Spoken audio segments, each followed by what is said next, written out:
and we have to really escalate the noise we make so that we'll be heard.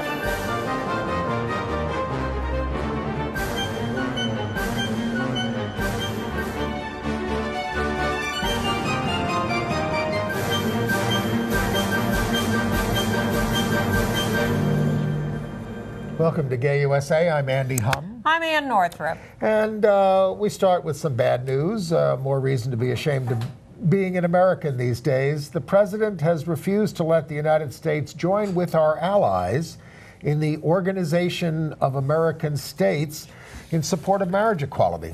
Just chipping away at our dignity and self-respect and rights in little ways. I mean, we're retaining it, but he's going after us. And similarly, the Republican National Committee has passed a vicious anti-transgender resolution. Mike Pence wants to meet with his gay skater critic at the Olympics, but Adam Rippon says, I gotta practice. There are actually encouraging developments in Georgia, Pennsylvania, North Carolina, and Missouri. That's good, because some of our viewers are sick of all the bad news. As if we're not? Yeah. The Episcopal Diocese of Washington, D.C. has voted to avoid gendered pronouns for their God. We've been following the case of Abel Cedeno in the Bronx here, who is accused of manslaughter for stabbing a couple of students who were attacking him. We regard it as self-defense, but he's been charged. And we have now a video of the incident that shows him defending himself. We'll show you that. And we're also going to show you a mother's reaction to her son coming out at 11. We like this one. Not 11 p.m., 11 years old. There's a twist. Video at 11. Stay tuned. There is trouble, back to the bad news, Indonesia, Turkey, South Africa, and Chile. But the former Australian Prime Minister, Tony Abbott, who led the unsuccessful campaign against marriage equality there, was invited to his lesbian sister's wedding, and he went. And we have a good news update on a story from last week about the Publix supermarkets. Yes. Stay tuned for that. We do. And AIDS but news. We start with our fearless leader, Mr. Trump. So we're a part of the Organization for American States. I forget when that got started, but I learned about it in grade school. Well, there are 8 countries, Canada, Mexico, the United States, and a few major ones in Central and South America. Yes. And we've told you about how the Inter-American Court of Human Rights had issued a decision, an order, that a couple dozen countries in Central and South America legalized same-sex marriage. So now the Organization of American States, which is a little more exclusive group of bigger countries, has passed a resolution supporting marriage equality. Well, the group that did it is, we are apparently part of the LGBTI core group at the Organization for American States. Well, because I guess this is a remnant from when we were a democracy. You may remember a president named Obama. Yes. I think this has to do with him. And so anyway, we're the only ones who won't sign on to this support of this decision, even though we have marriage equality is the law of the land. And you may remember President Trump. In this country. President Trump saying right after the election, well, that's settled. I'm okay with that. It's settled. Surely you didn't believe that, surely. No. But so the ones who signed on are Argentina, Brazil, Chile, Canada, Colombia, Mexico, and Uruguay. And not all those have marriage equality yet, but some do. So this statement from the OAS supported same-sex marriage legalization and transgender people, and the United States has refused to sign on. Well, and that gets into the heinous thing that the Republican National Committee did this past week, when they passed, where is this resolution that they passed? Yes, they passed a resolution saying that being transgender is a disqualifying psychological and physical condition. This is about military service. They're urging the Department of Justice to go to the Supreme Court and defend the military trans ban that has been stopped by the lower courts. This is the Republican National Committee run by Mitt Romney's niece. Yes. And who I think Trump says, stop using that Romney name in your name. Yes, that's been eliminated. And meanwhile, the Department of Education is pushing a big omnibus education funding bill through Congress that allows discrimination by religious schools on a very broad basis. Well, there was just a... You get federal funding, but you get to discriminate anyway because you have religious And a group principles. of 700 parents of transgender children wrote Betsy DeVos a letter condemning her failure to protect trans students. None of which will get in the way of the administration's feelings. But evidently, Vice President Pence's feelings were hurt by Olympic skater Adam Rippon. You think I'm mean? You think I'm a bigot? Oh, no. I don't support conversion therapy. Just because I said funding should go to programs to change people's sexuality doesn't mean I support conversion therapy. And Adam Rippon, who was one of our gay Olympic skaters, figure skaters, has been very critical of not just of the policies of the United States and Pence, but of Pence leading the delegation of the Americans over there in South Korea. Very outspoken about it, and joined by Gus Kenworthy, who was who's been all over the place, including the Ellen Show, continuing to rip Pence and Trump. So the staff of Pence reached out to Adam Rippon, and he said no.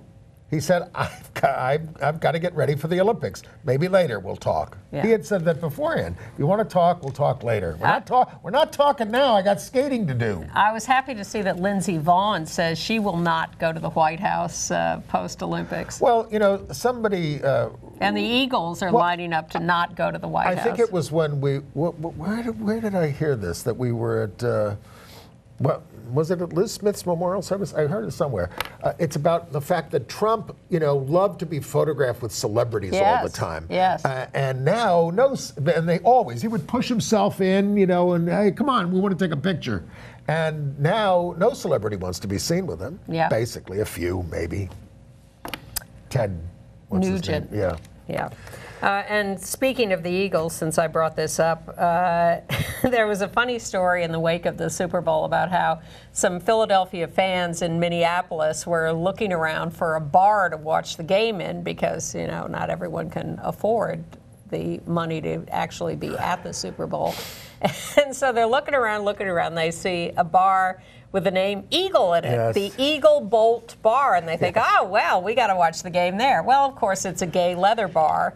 But they went in, they had a happy time, everybody was friendly, everybody got along, and, that's where they watched the game. Their eagles shall lie down with our eagles. And there's some controversy over some of the commercials in the Super Bowl broadcast. Coke did a commercial that included, it was all about love and acceptance and diversity, and included some non-binary people and some same-sex couples. And of course, there's some right-wing backlash over that. But, it was a nice, pretty commercial. All right. Other political news. Well, other Trump news. Okay. I mean, we're really appalled about the fact, and we have a picture of him, that the United States is deporting a guy named Richard Corrales to Venezuela. Ricardo. I'm sorry, Ricardo. I do have Ricardo here, and I just didn't read my own writing. He's HIV positive, and he told ICE officials that they are deporting him to his death because drugs for PWAs are running out there and people are dying daily in Venezuela. He's ordered to leave by the end of February. Now, he came here in 2003 to escape political persecution, and he was granted asylum. But he got into some legal trouble in 2009. He got 30 days for possessing a small quantity of meth in Miami Beach.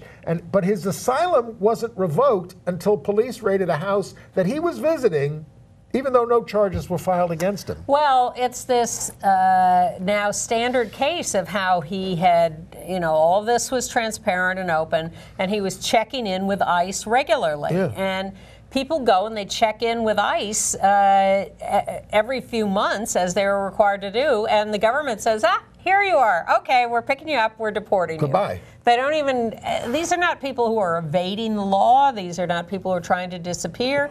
These are people who are doing right, who have cleaned themselves up. He's totally cleaned. And they're just saying, oh, we have you right here on our doorstep. We're going to grab you and send you away. And yes, he's HIV positive, and Venezuela has very little treatment available these days as their government and country are in chaos. Right. So between the discrimination he faces, being gay and HIV positive, and the lack of treatment, he is walking into a potential death sentence. Absolutely. Yeah. All right.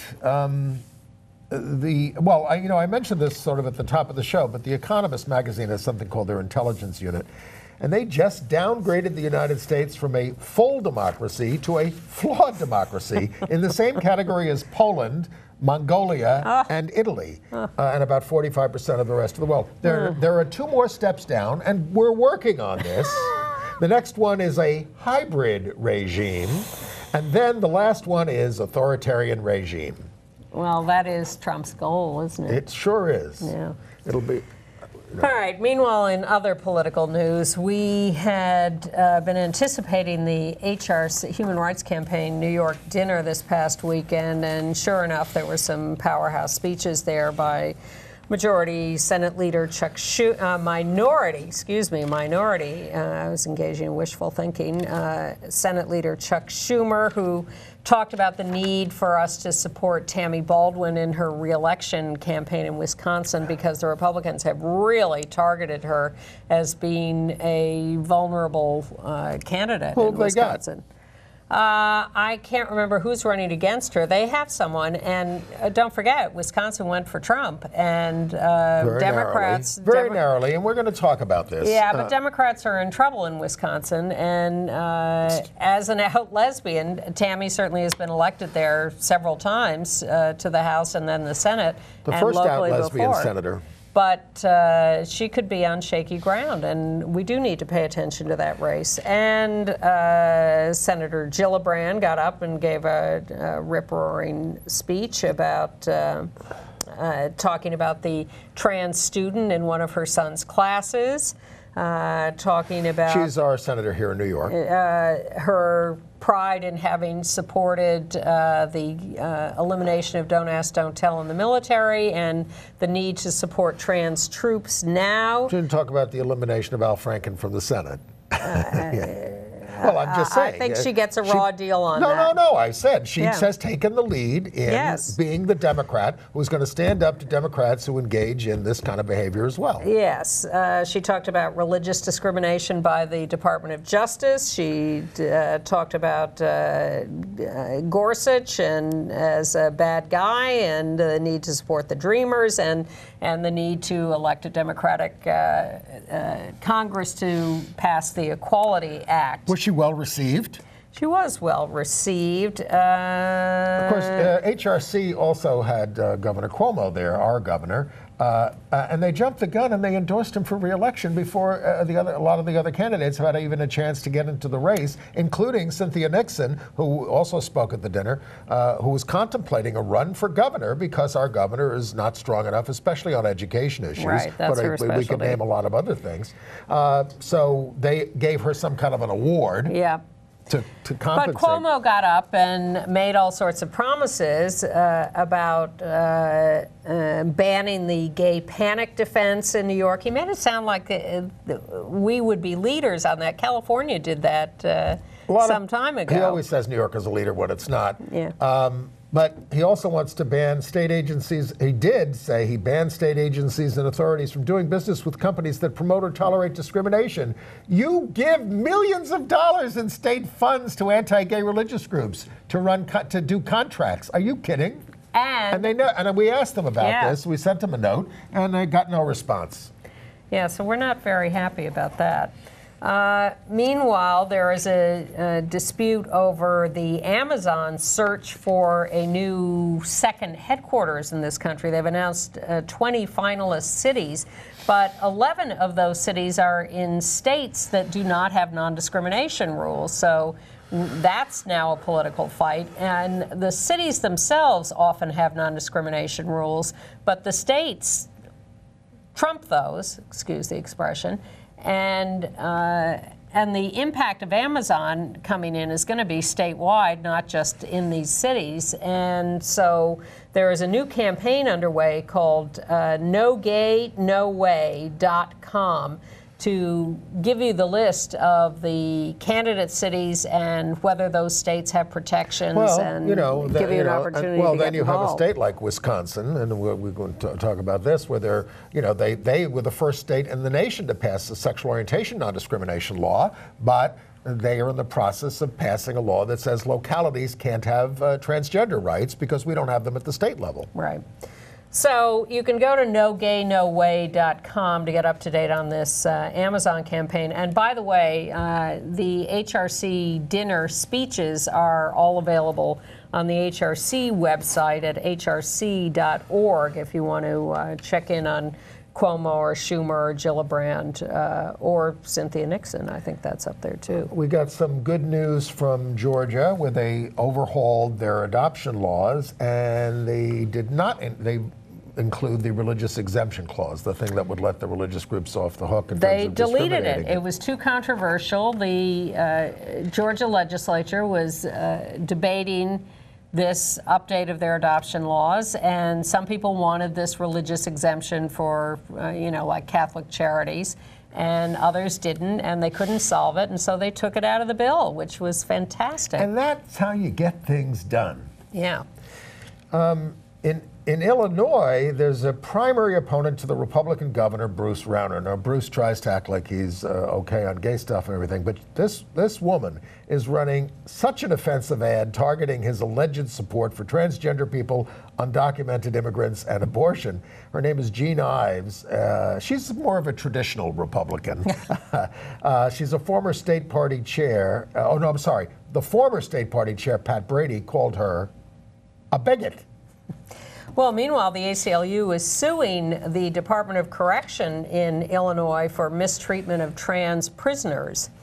In North Carolina, the Republican author of HB 2, which caused all that trouble for us, and then they passed an amended version, which is also bad. This guy's name is Senator Dan Bishop. He's being challenged in a Republican primary by a pro-gay Republican, Beth Monahan, who apparently has a gay son.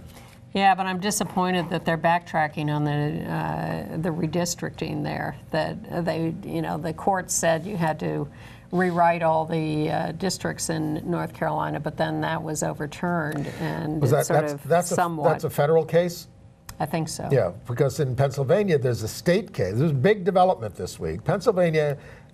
They brought the redistricting just to the state court under the state constitution, and the Supreme Court, and they won. And they said, no, this is partisan gerrymandering. You can't do it. You got to redraw the lines before the next election. The Supreme Court this week said they will not review that. Now, they're not supposed to review decisions that are made unless they're egregious.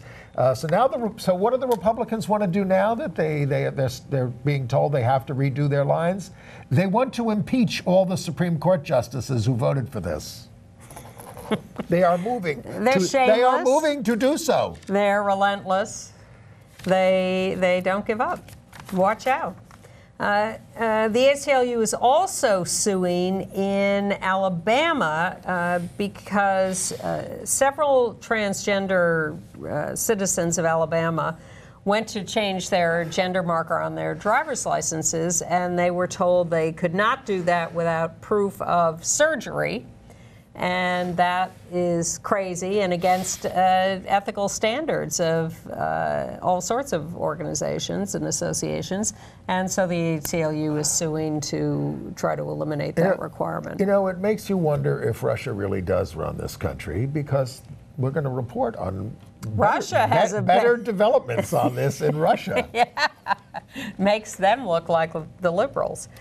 Well, there is good news from California on this front, where a trans woman in LA who tried to use a ladies' room at a Walgreens and was rejected by the local employee has forced a change of Walgreens policy. They have apologized for that and announced that, in fact, they have issued a policy change to all their stores saying that people should be allowed to use the restroom that conforms with their lived gender identity. The big union in New York, it's called Unite here, 200,000 members, they now have an inclusive transgender benefits system which pays for gender confirmation surgery and all kinds of health things for all of their members. It used to just be for the union staff.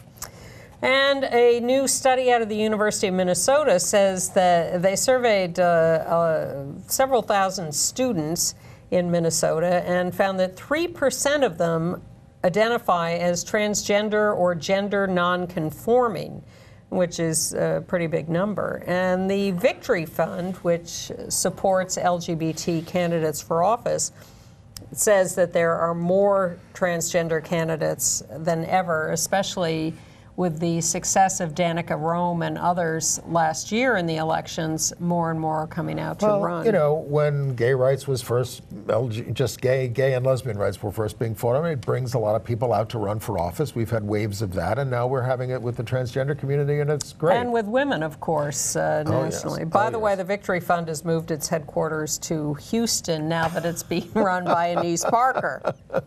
Well, why not? In the heartland. Yeah.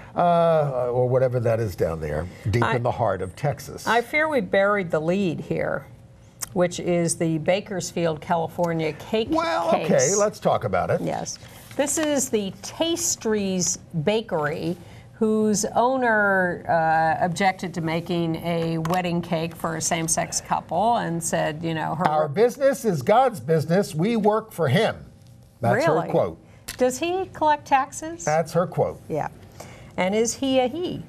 But we'll get to that. So this all ended up in court, and not unlike other cases we've seen. But now a judge. Slow down. This is Kern County. It's a right-wing county. It is. And one judge said you're violating her First Amendment rights. He also said that a tire shop can't refuse to sell tires to gay couples, even though they may use them to commit sodomy someplace. You know, I mean, you got. I don't think that was in the decision. No, but you got to think these things through if you really want to do God's will.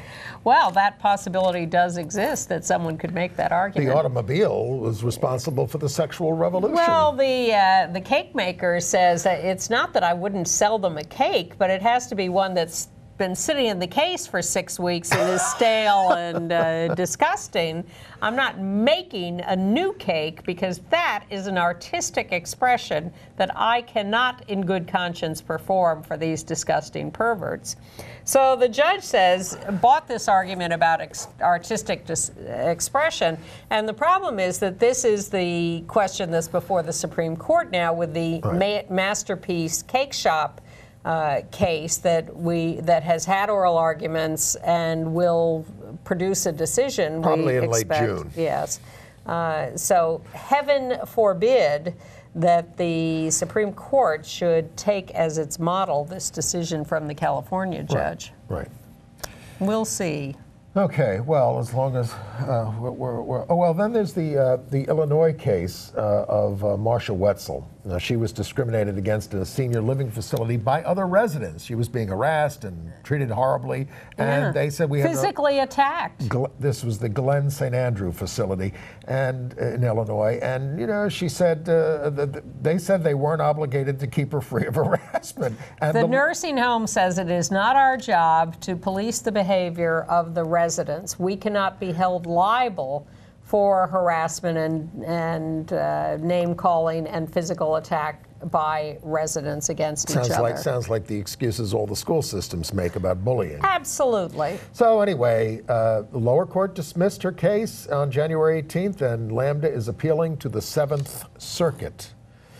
Well, since we're talking about attacks, should we get into the case in the Bronx? Yeah, we've been telling you about this case. This was it attracted so much attention because it was the first death in school in a fight in 25 years. This gay student, Abel Cedeno, his story was that first of all, I've been bullied since the 6th grade, but I'm in this class and people are throwing things at my head. So we're going to set this up for you because it's going to show you the video of the attack. Parental discretion advised, because it is rather emotional. So people in the classroom are throwing things at him. He leaves the classroom, he comes back, and he says, and they do it again. So he says, who's doing this to me? And his story is, Matthew McCree, this other student, stands up and says, it was me, what are you gonna do about it? And then Matthew, who's challenging him, charges, this is what you're going to see on the tape, charges across the room, he's in the white t-shirt, and starts pummeling him. And that's what we're going to show you now.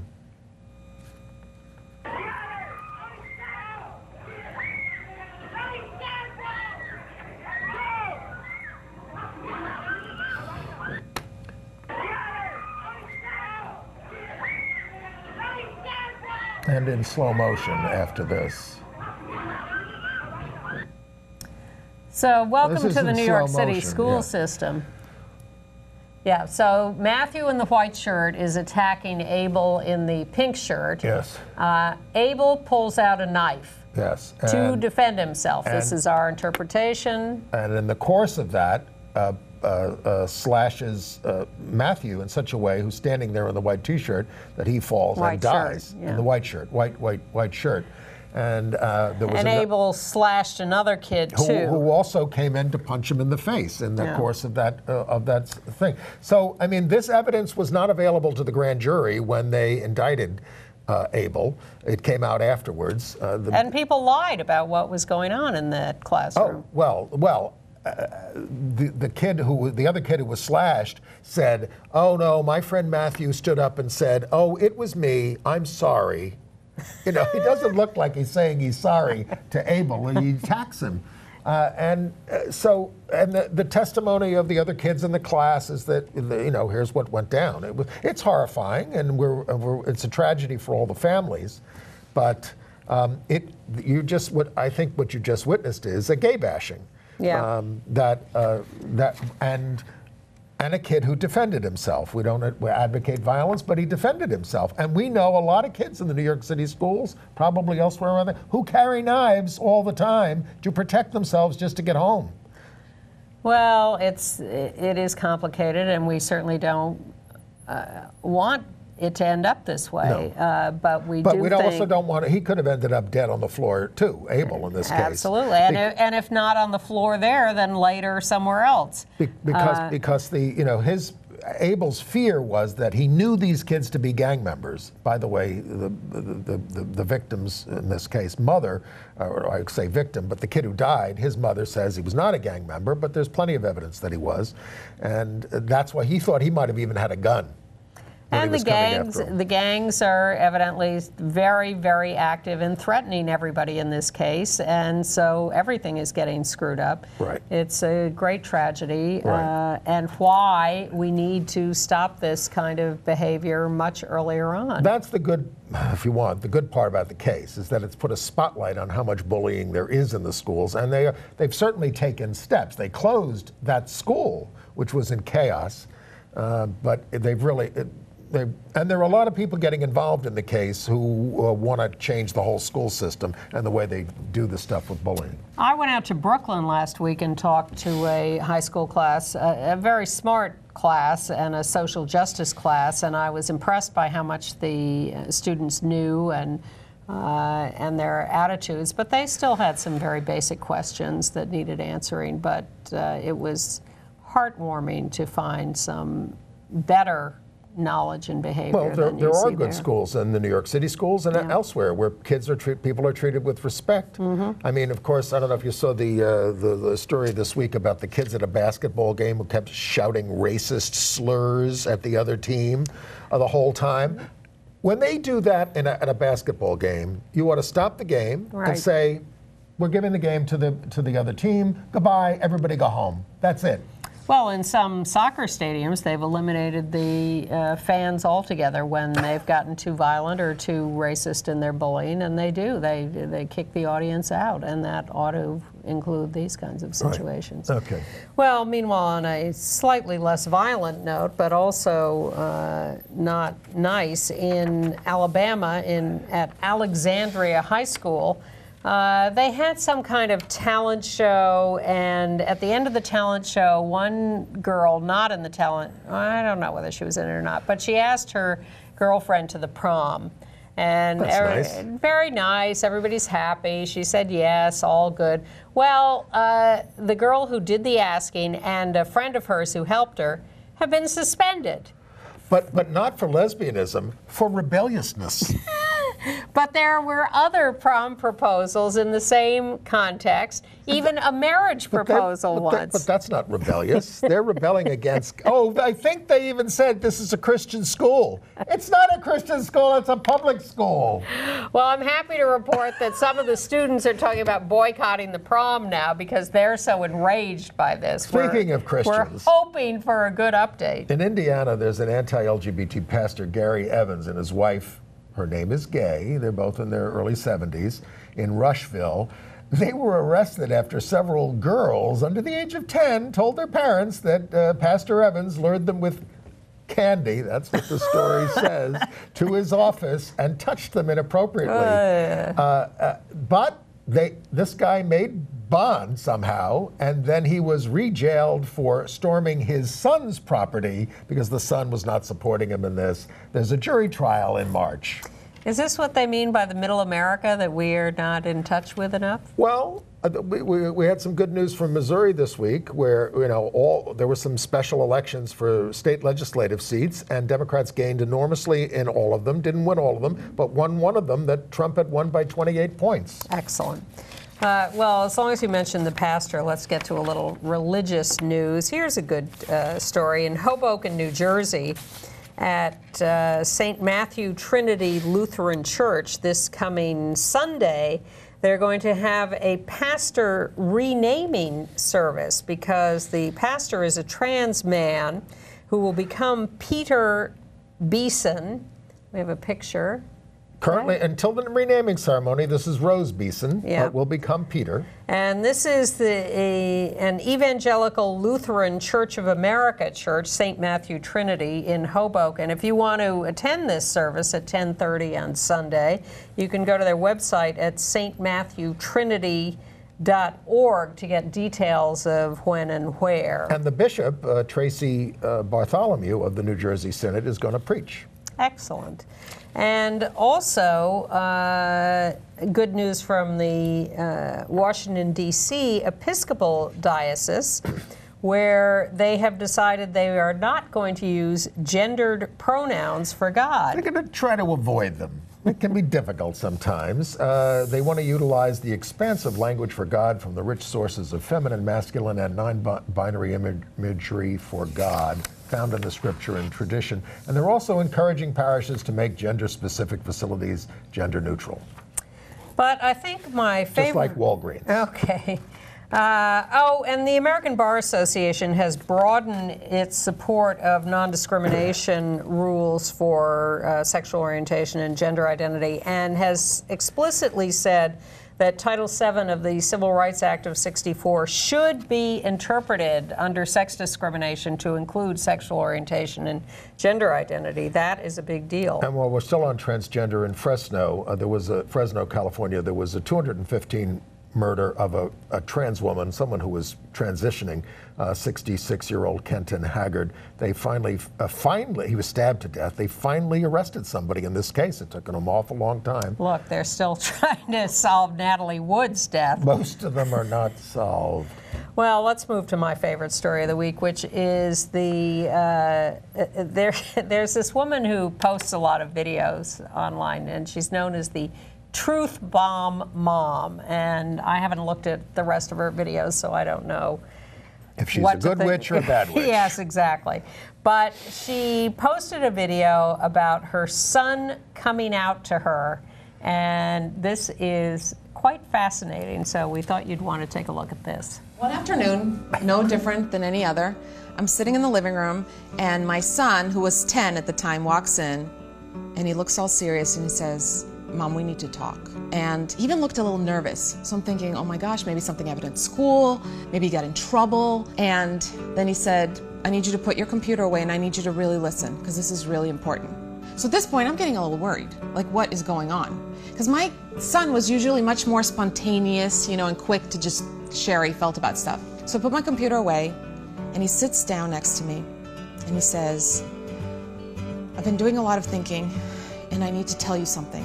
So at this point, I am freaking out inside. I'm like, what is happening? This is obviously a very, very, very big deal. I'm painting the worst case scenarios because we moms are really good at just worrying and blowing everything out of proportion.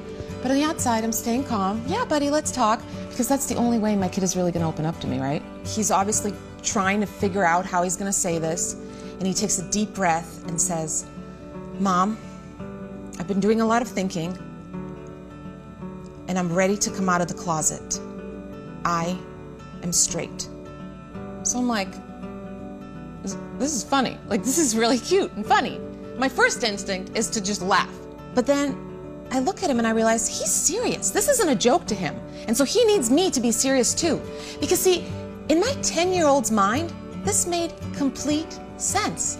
He knows that when someone's gay, they come out of the closet and they usually announce it first to the people closest to them. And so he figured the same rule applied to straight people. So I gave him a big hug and I told him how honored I was that he told me first. And then I said, "Buddy, I just need you to know that I would love you gay or straight, because that's not what makes someone lovable.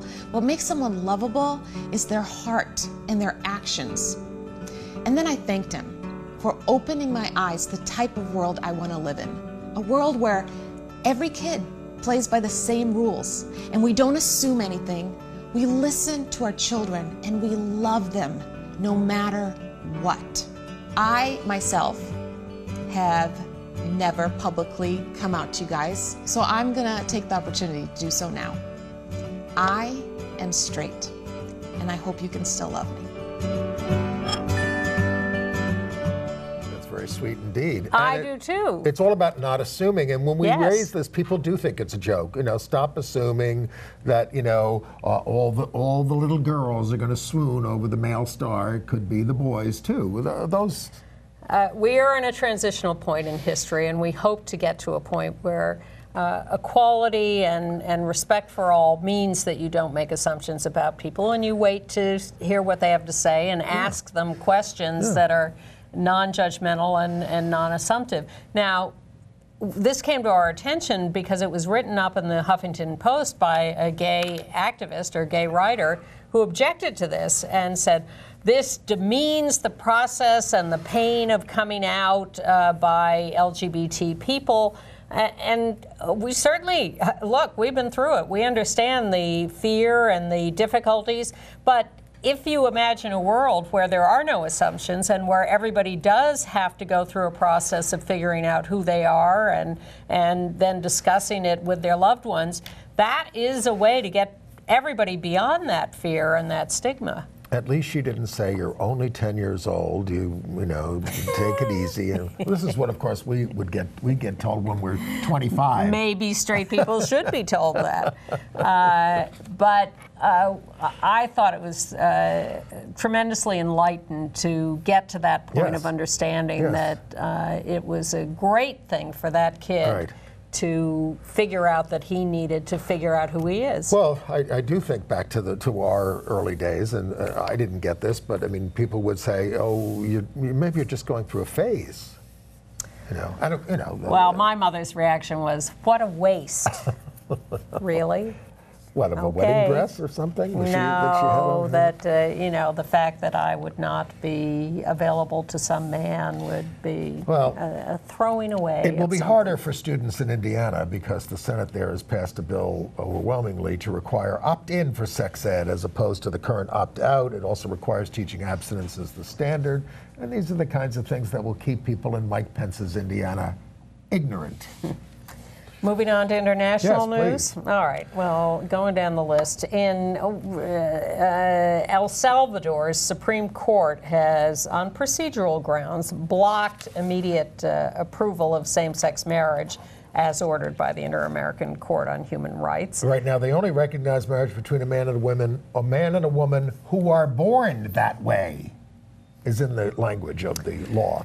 And same-sex marriage and this ruling have been at the center of a current presidential election in Costa Rica. They are headed for a runoff between the two top contenders, but the person who won the most votes in the first round is a right-winger who is against same-sex marriage. He's an evangelical Christian singer. But he got 25% of the vote, and the next guy got basically from the current government got about 22%. So there's all those other percentages. I think this Christian guy may have topped out. Maybe I'm engaging in wishful thinking. We'll see. Trump got elected in America. So I've heard. The runoff is April 1st, so we'll follow that.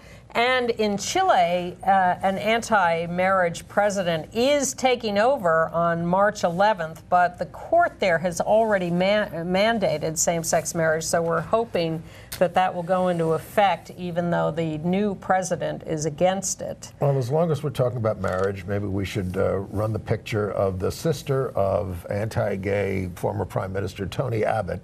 Of Australia. He led the campaign against same-sex marriage there, and she finally got married to her longtime partner. Her name is Christine Forster, and she married Forster, and she married Virginia Flitcroft. And Tony said who really condemns same-sex marriage. He's a big Catholic. He's traveled all over the world to condemn it, including hanging out with the right-wingers here who are evangelists against it. He told people on the way in, I'm very happy for them, and I'm looking forward to having a new sister-in-law. Well, in other words, you're a big hypocrite. You could have had one a lot earlier if you had passed same-sex marriage when you were Prime Minister. Oh, my God. It was approved December 7th in the Parliament, and it was approved by the people, 60%, and 75% of Abbott's constituency approved it. What was the point, Tony? And then in Jersey, the Isle of Jersey, in the channel between Britain and France, the English Channel, thank you, which is a UK dependency, they have voted for marriage. Their parliament has voted for marriage. I saw one report that said 43-1 and another that said 42-1. And they defeated a license to discriminate amendment. On religious grounds. Yeah. They 40-5, they got rid of that. In Nova Scotia, the mayor of Cape Breton, a guy named Cecil Clark, came out when he got threatened with exposure about being gay, and he's running to lead the Progressive Conservative Party there, and he was very well received. Bad news. In Indonesia, bunch of things. Yeah, Google is caving into government demands. They removed the Blued gay dating app from their online store. That's pretty disgusting. Well, they're on the verge of banning all sex outside of marriage, which would criminalize gay sex and most other sex. You would get 5 years for extramarital sex. They also want to criminalize defamation of the president. Are you taking notes, Donald? The Ministry of Health declared homosexuality a mental disorder, part of the rationale for passing this law. And in Aceh, is it Aceh? Is that how you say this? Aceh. Province, Muslims were protesting the fact that police that there was an investigation into the police roundup of trans women that we talked about last week.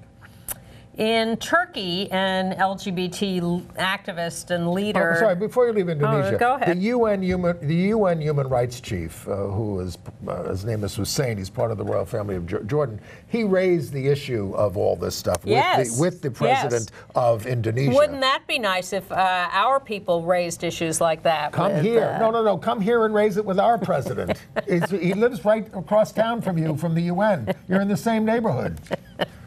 Although Donald doesn't come to New York hardly at all anymore. For good reason. In Turkey, an LGBT activist leader, Ali Eral, was arrested. He's now been released. They had no announced reason for arresting him, although the suspicion is that he was too active on social media with pro-LGBT stuff. In South Africa, police in a town called Peter Maritzburg found 2 men having sex in a car. And they filmed them while hurling homophobic slurs at them and posted it on social media to ruin their lives. One is a teacher, and he's being mocked by students and colleagues. The other man's family has disowned him. Nice. This is a country where sexual orientation is protected in the Constitution.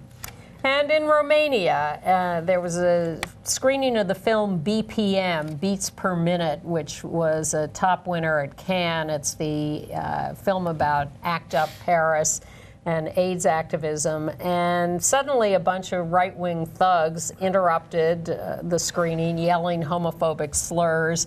And they're very scared in Romania about crackdowns by the government and by these right-wing attackers. They averted an incident in the United Kingdom in Leeds.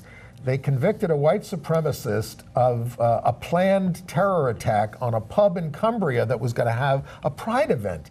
And this guy, he's only 20 years old. He had gathered a machete, an axe, an air rifle, and ball-bearing gun, and he was building a bomb. And he told members of his neo-Nazi Facebook group that he was going to go murder some people at the pride event. He later claimed that, I just said that to impress my friends. But they found him with all this material. Ridiculous. So he has been convicted. And hell has frozen over. We have good news from Russia. The Ministry of Health, which was asked to do this 20 years ago, has published new rules to allow people to change their gender identity on their papers. No surgery requirements, no doctor's note requirement, just declare yourself. But I don't understand. If they're running the Republican National Committee now, why did they come out with their anti-trans statement this week? The internet must be down. Okay. Between the countries. All right, AIDS news. Okay. Hey, in San Francisco, in the spirit of harm reduction, the city's going to open injecting sites for drug users. It could mean a lot fewer dirty needles on the streets and save a lot of money, but it's privately funded to avoid liability. They're doing this in Canada, Australia, and some parts of Europe. Have you seen this new Showtime series, The Trade? No. It's a limited series that's just, depressing heroin and opioid use and the producers and the users and the dealers and the cops and, it's just so. And I watched it thinking, couldn't we legalize use in a controlled way that would save people's lives and get them into treatment and all of that? Attention opioid users on Medicaid. Trump is going to allow the states to impose work requirements, and now they want to also let the states limit the number of months that you can have access to Medicaid. I thought that they didn't believe in population control, but that will thin the herd. In Florida, good news. Publix Supermarkets has reversed policy. We told you last week that they had been publicized as refusing to cover Truvada as PrEP for people who want to avoid HIV infection.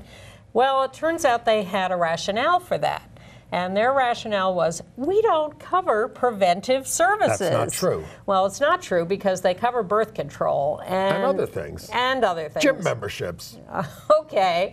Well, that was their excuse. But after public pressure, after a lot of people complaining, they have reversed course, and they will cover Truvada as PrEP. As we tape today, by the way, it is National Black HIV and AIDS Awareness Day, but we want every day to be National Black HIV and AIDS Awareness Day. And on this day, we recognize and honor Phil Wilson, decades worth of activism on HIV, and the leader for the last 19 years of the Black AIDS Institute. He is retiring. Oh.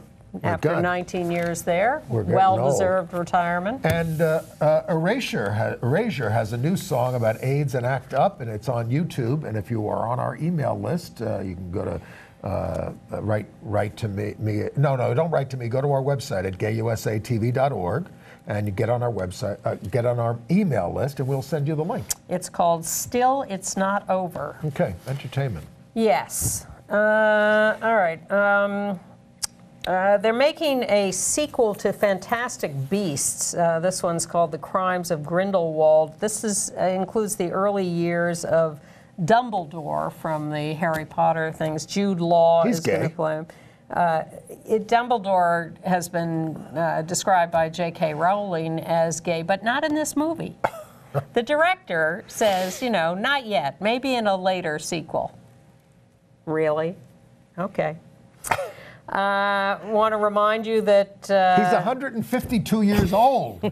How much longer? I don't know how old he is. Next Thursday, the 15th of February at 9:30 p.m., Nora Burns will be performing her very good one-woman show, David's Friend, about her friend David, who died of AIDS, at Joe's Pub here in New York. It's a great show. Really, really good. For everybody. Yep.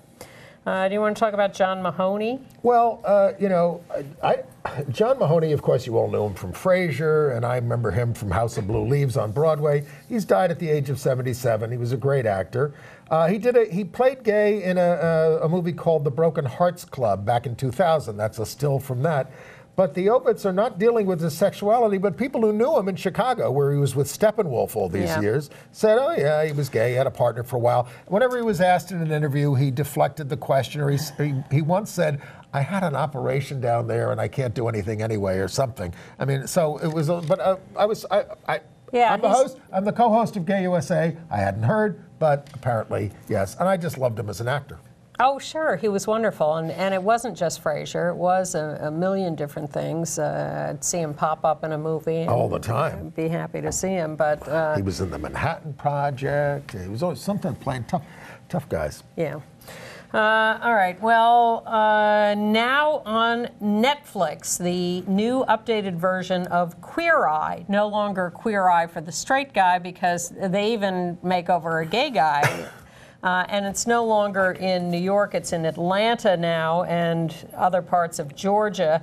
It's five guys, and they say one thing that's different is that in this version, now on Netflix, they talk about their lives, their own lives, in more depth than they ever did on the original. And these are new people. Oh, definitely new people.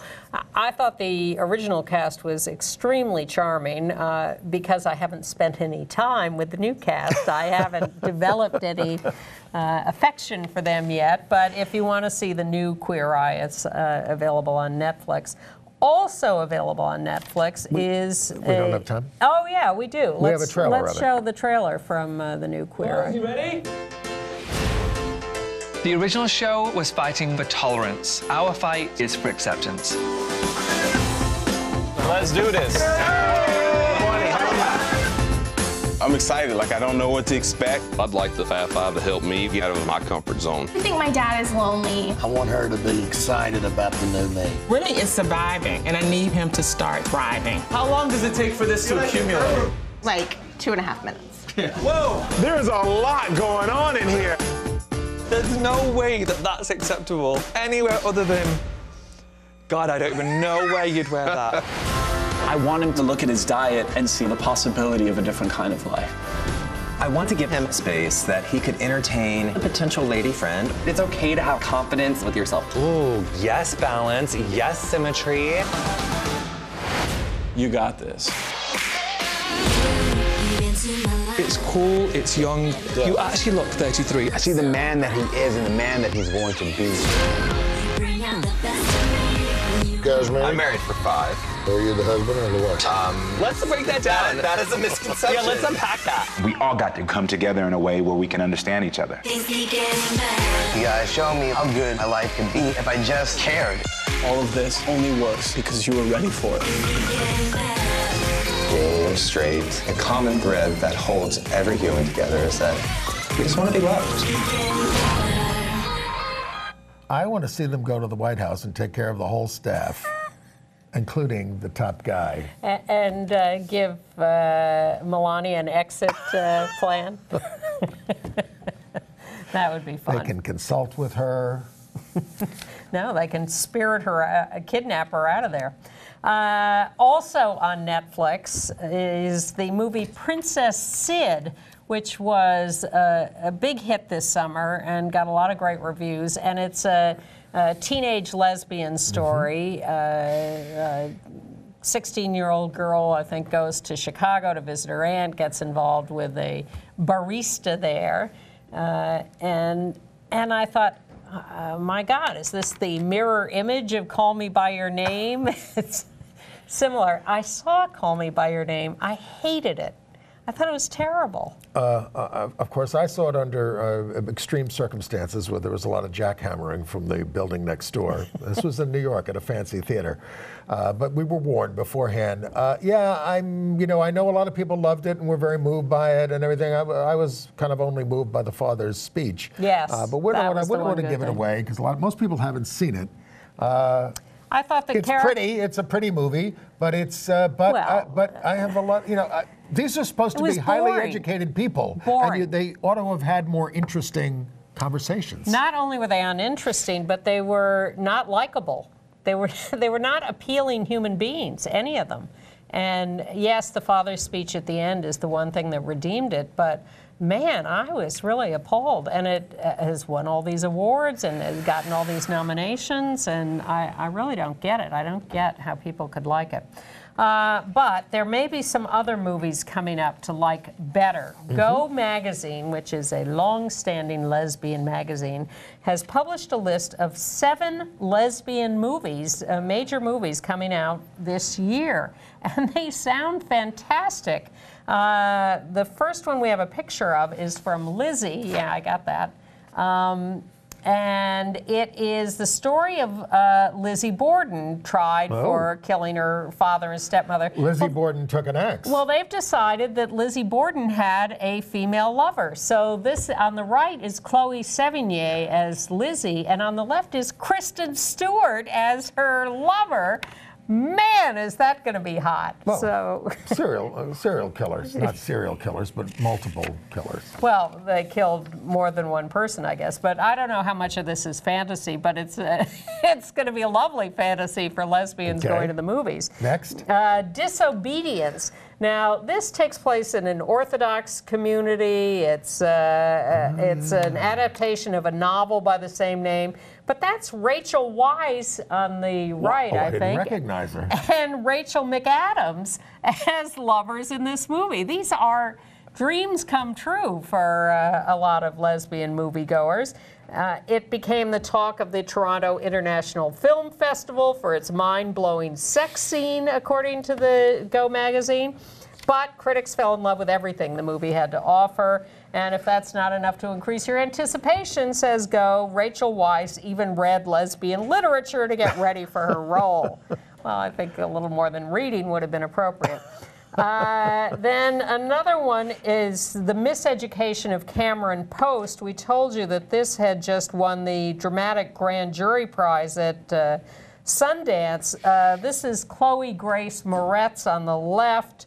Caught during a sexual encounter with a girl on prom night, forced into gay conversion therapy. Oh, right. Yes, this one. Then there's some others. Vita in Virginia, about Virginia Woolf and Vita Saxo West. I saw it on stage. My Days of Mercy, Tell It to the Bees, and Bex. A full slate of lesbian movies coming out in 2018. We'll try to repeat them as they're issued and alert you to them. But you could go to Go Magazine, their website, and find the list of these 7 lesbian movies for 2018. And I am no longer a virgin. I saw Phantom of the Opera for the first time in 30 years. And?